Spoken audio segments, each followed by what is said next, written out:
اور معاشرے کا کتنا کمینہ شخص ہے وہ جو کسی کی بیٹی کو اس لیے تنگ کرتا ہے کہ وہ جہیز نہیں لے کے آئی، یا وہ اس کی خواہش کے مطابق، اس کی توقع کے مطابق جہیز نہیں لائی۔ شریعت اسلامیہ نے تو نکاح کو آسان قرار دیا، اور یہ جو ہم اتنی لمبی چوڑی باراتیں لے کر کے چلے جاتے ہیں بیٹی والوں کے گھر میں، تو اسلام میں تو اس کا ایسا کوئی تصور نہیں ہے۔ 500 600 لوگ بیٹی والوں کے ہاں چلے جاتے ہیں اور جس طرح کسی محاذ پہ جا رہے ہیں۔ نکاح فی المساجد کا رواج اگر ڈالا جائے تو ہماری زندگیاں سوکھی ہو جاتی۔ یہ جو مروج سلسلہ ہے، اس سے غریب لوگ تو پریشان ہیں ہی، امیر لوگ بھی سکھ میں نہیں ہیں۔ آج 1 کروڑ روپیہ شادی پہ خرچ آ رہا ہے، اور جس کی 4 بیٹیاں ہیں وہ ساری زندگی اسی کام میں ہی لگا رہتا ہے۔ اور غریبوں کی زندگی تو اجیرن ہے۔ غریب کی بیٹیاں سگڑ ہیں، سمجھدار ہیں، سنجیدہ و متین ہیں، پڑھی لکھی ہیں، خوبصورت ہیں، لیکن ان کے رشتے قبول اس لیے نہیں کیے جا رہے کہ ان کے پاس دینے کے لیے کچھ نہیں۔ اور اب ایک سلسلہ چلا جہیز فنڈ کا اور اجتماعی شادیوں کا، تو شاید کسی کے لیے اس میں تسکین ہو، لیکن میں تو ایک مرتبہ ایسی تقریب میں گیا ہوں تو دکھی ہو کے آیا ہوں۔ ہر شخص کا اپنا مزاج ہوتا ہے، مختلف تنظیمات، مختلف لوگ غریب بچیوں کی اجتماعی شادیاں کر رہے ہیں، تو میں ایک تقریب میں مجھے کھینچ کے کچھ لوگ لے گئے۔ میں نے کہا مجھے تجربہ تو نہیں ہے، لیکن مجھے لگتا ہے کہ میرے لیے تکلیف کا سامان ہوگا، اور دوست جس مقصد کے لیے مجھے لے کے جا رہے ہیں تو ان کا مقصد بھی پورا نہیں ہوگا۔ ایسا ہی ہوا، ایک ہال میں 15 سے 20 بچیاں تھیں، اور دوسری جانب 15 سے 20 بچے تھے، اور ان کے مہمان، ان کا ہجوم تھا، اور اسٹیج کے اوپر جو کرسیاں لگی تھیں ان پر مخیر حضرات بیٹھے ہوئے تھے جنہوں نے سرمایہ لگایا اور جہیز فنڈ دیے، اور تنظیم کے لوگ آ کے اپنی کارکردگی بیان کر رہے تھے۔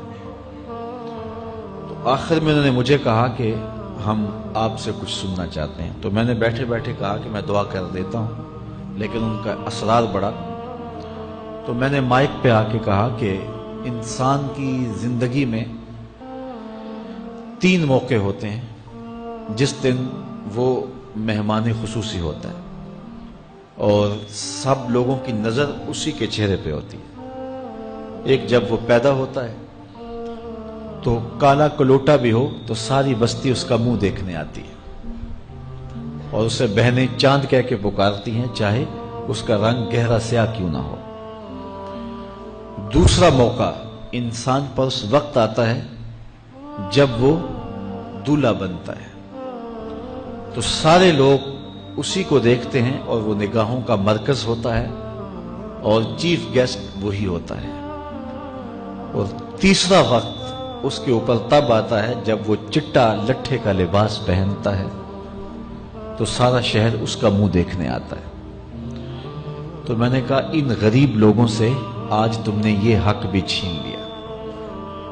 آج مخیر حضرات کو اوپر بٹھایا اور ان کو نیچے بٹھایا ہوا ہے، اس لیے کہ یہ غریب ہیں، اور کسی کے چہرے کے اوپر میں نے کہا خوشی کے آثار نہیں نظر آ رہے، اداسیاں ہیں، اور اتنے لوگوں کو ان کی غربت کا گواہ بنا رہے ہو۔ ایک دم سکوت طاری ہو گیا حال پر، چونکہ مجھ سے وہ کچھ ایسی باتیں سننا چاہ رہے تھے جس سے ان کو داد ملتی۔ میں نے کہا تمہارے جذبے اپنی جگہ پہ، لیکن کاش کے رات کے اندھیرے میں ان بیٹیوں کے ماں باپ کو تم نے کچھ پیش کیا ہوتا اور یہ اپنے گھر سے رخصت ہوتی تو عرش والا رب بڑا راضی ہوتا۔ لیکن برا کرے نمائش کا کہ ہم نے ان بیٹیوں کا تماشا لگا دیا۔ میں ایک شہر میں گیا تو وہاں آج کل وہ پہلے تھا نا عمرے کے ٹکٹ محفل نعت میں، تو آہستہ آہستہ مجمع سمٹ گیا، تو اب ایک نیا سلسلہ شروع ہوا ہے کہ جہیز کی پرچیاں نکالی جائیں گی۔ تو اسی سال آپ کے قرب میں ایک جگہ 10 کے 15 جہیز فنڈ تھے، تو مجھے خطاب کرنے کے لیے انہوں نے کہا، تو بڑے شوق سے منتظم محفل نے بتایا کہ 15 بچیوں کا جہیز بھی نکالا جائے گا، اور اس پردے کے پیچھے ہزاروں بچیاں بیٹھی ہوئی ہیں۔ تو میں نے اپنی گفتگو میں کہا کہ یہ ظلم نہ کرو، یہ زیادتی نہ کرو، تمہارے پاس 100 لوگوں کا کھانا ہے تو 500 لوگوں کو نہ بلاؤ کہ تم قرعہ اندازی کر کے 100 آدمیوں کو کھانا دے دو اور 400 آدمیوں کو کہو کہ تمہارا نام نہیں نکلا۔ تمہارے پاس 100 کا کھانا ہے تو 100 کو ہی پردے سے بلاؤ اور ان کو کھانا کھلا دو۔ میں نے کہا 10,000 بیٹیاں اس پردے کے پیچھے بیٹھی ہیں آپ کے بقول، اور آپ ان میں سے چند کو قرعہ اندازی کے ذریعے جہیز فنڈ دے رہے ہیں۔ ہر پرچی پہ 10,000 بیٹی کا دل دھڑکے گا کہ شاید میرے مقدر جاگ پڑے اور غموں کی سیاہ رات ختم ہوگی، لیکن جب آخری پرچی کے بعد اعلان کیا جائے گا کہ قرعہ اندازی مکمل ہو گئی، تو کتنی بیٹیاں گھروں میں جب واپس جا رہی ہوں گی تو تم نہیں جانتے ان کے قدم کتنے بوجھل ہوں گے، اور رسول اللہ کا میلاد ہو اور بیٹیاں آنسو بہاتی ہوئی جائیں۔ تو میں نے کہا تم خوشیاں خریدنے لگے تھے، غم خرید لیے تم نے، خوشیاں بانٹنے لگے تھے، غم بانٹ لیے تم نے۔ تو یہ زیادتی نہ کرو، یہ جو رواج پڑ رہا ہے یہ اپنی نمائش کے لیے، خدا را آگے تم نے عمرے کے ٹکٹ بانٹے، بہت کچھ کیا لوگوں کو اکٹھا کرنے کے لیے، اور کیا کیا رنگ اپنائے گئے۔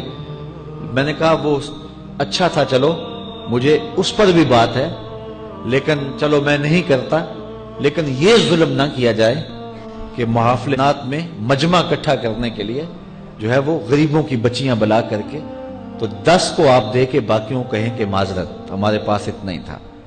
تو آپ کے پاس 100 کا کھانا ہے، 100 کا پانی ہے، تو 500 پیاسوں کو نہ بلائیں، 500 بھوکوں کو نہ بلائیں، 100 کو ہی بلا کر کے پردے سے جو ہے وہ ان کی مدد کریں۔ تو میں یہ کہتا ہوں کہ ہم جہیز فنڈ دینے کی بجائے، یہ جب تک یہ حالات ختم نہیں ہوتے، ہمیں خفیہ طور پہ یہ بھی کرنا چاہیے، لیکن ساری قوم ادھر لگ گئی ہے، تو اس کی بجائے ہمارے علماء کو، ذمہ دار کو، یہ مختلف چینلز کے اوپر یہ جو ٹاکنگ ہوتی ہے اس پہ گفتگو ہونی چاہیے کہ اس رسم کو ختم کیا جائے اور معاشرے کی تربیت کی جائے کہ بیٹیوں کا رشتہ اس لیے قبول کیا جائے کہ وہ دیندار ہیں، وہ پردے دار ہیں، وہ سگڑ ہیں، وہ پڑھی لکھی ہیں اور ان کے اخلاق اچھے ہیں، یہ معیار بنایا جائے، دولت کو معیار نہ بنایا جائے۔ اس طرح معاشرے پس جائیں گے اور معاشرے کے پلے کچھ بھی نہیں بچے گا۔ اور آج اندازہ نہیں ہے ہم کو کہ جس کی بیٹیاں گھر کی دہلیز پہ جوان، اس کی زندگی کتنی کٹھن گزر رہی ہے۔ کوٹھے تے چڑھ ویخ فریدا تے گھر کر بلدی اگ، میں جاتا دل دکھی میرا پر دکھی سارا جگ۔ تو پورا معاشرہ اس وقت اس اذیت سے، اس کڑن سے گزر رہا ہے کہ بیٹیاں جوان ہیں اور رشتے نہیں مل رہے، اور پھر اگر رشتے مل رہے ہیں تو بیٹے والوں کے نخرے ہی بڑے عجیب ہیں، اور پھر جس طرح وہ بیٹیوں کو، غریبوں کی بیٹیوں کو لونڈیاں بنا کے اپنے گھروں میں رکھتے ہیں، تو یہ ایک الگ درد کی اور دکھ کی کہانی ہے۔ میرے پاس لوگ آتے ہیں، دعا کیجئے، کاروبار نہیں ہے، معاشی بحران ہے، مالی پریشانیاں ہیں، بچے کے امتحان سر پہ ہیں، بہت سارے مسائل لے کر لوگ آتے ہیں، لیکن کوئی نہیں، لوگ حوصلے سے مصائب کا مقابلہ کرتے ہیں، کاٹتے ہیں۔ لیکن کچھ لوگ آتے ہیں دعا کے لیے تو بات کرتے ہی آنکھیں چھلکنے لگتی ہیں اور میرا دل بھی قابو میں نہیں رہتا۔ لوگ کہتے ہیں کہ حضرت دعا کرو، بیٹی سسرال میں دکھی ہے، اللہ سکھ دے دے۔ تو میں دعا بھی کرتا ہوں، لیکن میں تنہائی میں جا کے روتا ہوں کہ اس درد کا مداوع کیا ہے، اس دکھ کا علاج کیا ہے، اور معاشرہ تیزی سے اس تکلیف کی طرف بڑھ رہا ہے۔ اور طلاق کی شرح بھی جو ہے وہ بڑھتی چلی جا رہی ہے۔ میرے پاس ایک دن ایک صاحب آئے، ساتھ ان کی بیوی تھی، اور میں انہیں جانتا ہوں، عزت دار لوگ تھے۔ تو انہوں نے کہا کہ ہم آپ سے کوئی تنہائی میں بات کرنا چاہتے ہیں۔ ان کے اپنے عزیز تھے، بیٹیاں اس شخص کی زیادہ ہیں، اپنے عزیزوں میں شادی کر دی، تو اس وقت انہوں نے طے کر لیا کہ کوئی بات نہیں، ہم جہیز نہیں لیتے۔ لیکن وہ باپ بلک بلک کے مجھے کہہ رہا تھا کہ کتنے دنوں سے میری بیٹی گھر آ کے بیٹھی ہوئی ہے، اور وہ کہتے ہیں کہ اتنی دیر واپس نہ آنا جب تک تیرا جہیز پورا نہیں ہو جائے گا۔ میں کہتا ہوں کتنا صفاق معاشرہ ہو گیا ہے اور کتنے کٹھن حالات ہو گئے ہیں۔ تو جب معاشرہ اس کیفیت میں چلے جائے تو پھر انارکی پھیلتی ہے اور معاشرے پھر قائم نہیں رہتے۔ تو کتنی باپ کی دہلیز پر بوڑھی ہونے والی بیٹیاں، ان کی سسکیاں، ان کی آہیں اور ان کی چیخیں اس معاشرے کو بے چین کی ہوئی ہیں۔ تو امیر لوگوں کی ذمہ داری ہے کہ وہ غریبوں کے دکھ بانٹ لیں۔ اللہ تعالیٰ ارشاد فرماتا ہے کہ فکو رقبہ او اطعام فی یوم ذی مسغبہ، کسی پھنسے ہوئے کی گردن چھڑانا یہ بڑی نیکی ہے۔ تو اس وقت غریب کی بیٹیوں کا رشتہ کوئی قبول نہیں کرتا۔ اگر کوئی نوجوان اور اگر کوئی سرمایہ دار غریبوں کی بیٹیاں قبول کر لے تو یہ اس کی مہربانی ہوگی، اور اگر یہ نہیں کر سکتا تو کم از کم ان بیٹیوں کی شادیوں کا اہتمام کیا جائے، لیکن یہ مہربانی کی جائے کہ غریبوں کی بچیوں کو نمائش گاہ میں نہ کھڑا کیا جائے اور ان کی غربت کا تماشا نہ بنایا جائے۔ رات کی تنہائی میں ان کے ماں باپ کی خدمت کی جائے تاکہ وہ اپنی بیٹیوں کو عزت سے اٹھا سکیں۔ میرے حضور نے ارشاد فرمایا وَرَجُلٌ تَصَدَّقَ بِصَدَقَةٍ فَأَخْفَاهَا حَتَّى لَا تَعْلَمَ شِمَالُهُ مَا تُنْفِقُ يَمِينُهُ، جس شخص نے تنہائی میں خیرات کی کہ دائیں ہاتھ نے جو خرچ کیا بائیں کو پتہ بھی نہ چلا، قیامت کے دن جب کوئی سایہ نہیں ہوگا اللہ اس شخص کو اپنے عرش کا ٹھنڈا سایہ عطا فرمائے۔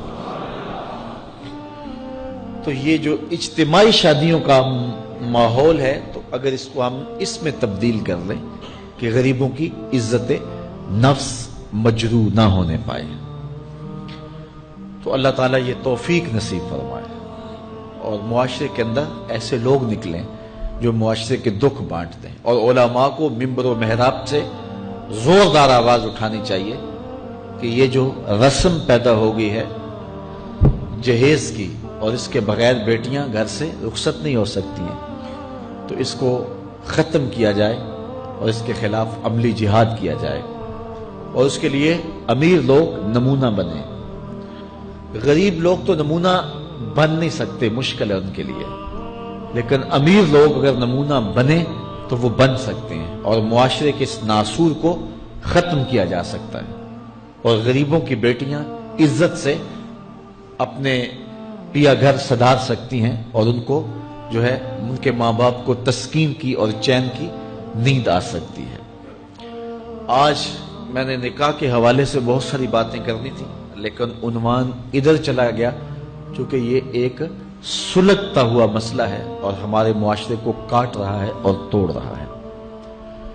ایک تو گھروں کی دہلیز پہ بیٹیاں بوڑھی ہو رہی ہیں، اور دوسرا شرع طلاق جو ہے وہ بڑھتی چلی جا رہی ہے۔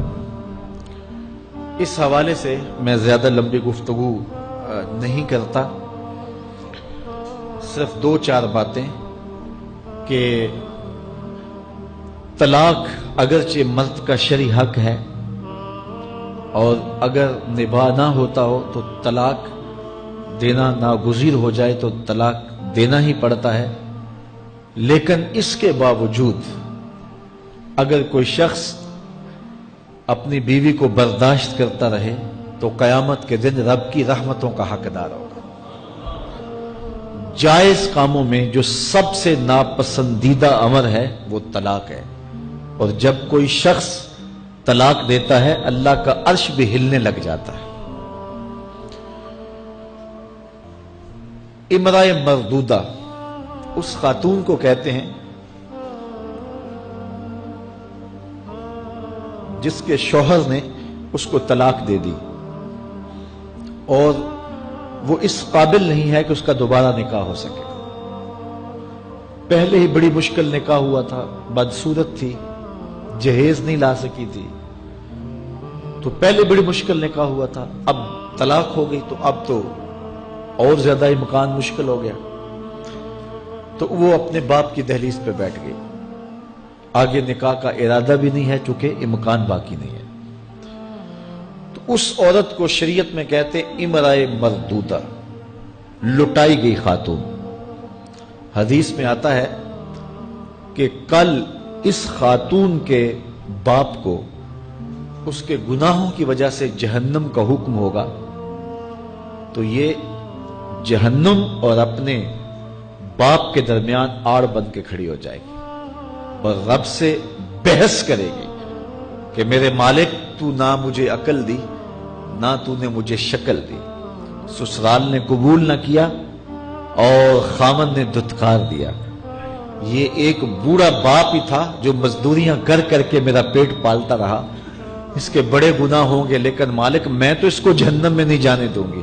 اللہ سے لڑائی کرے گی، بحث کرے گی، اللہ اکبر، الجھاؤ پیدا کر دے گی. حدیث میں آتا ہے اللہ اس خاتون کی سفارش مان کے اس کے بوڑھے باپ کو جنت عطا فرما دے گی.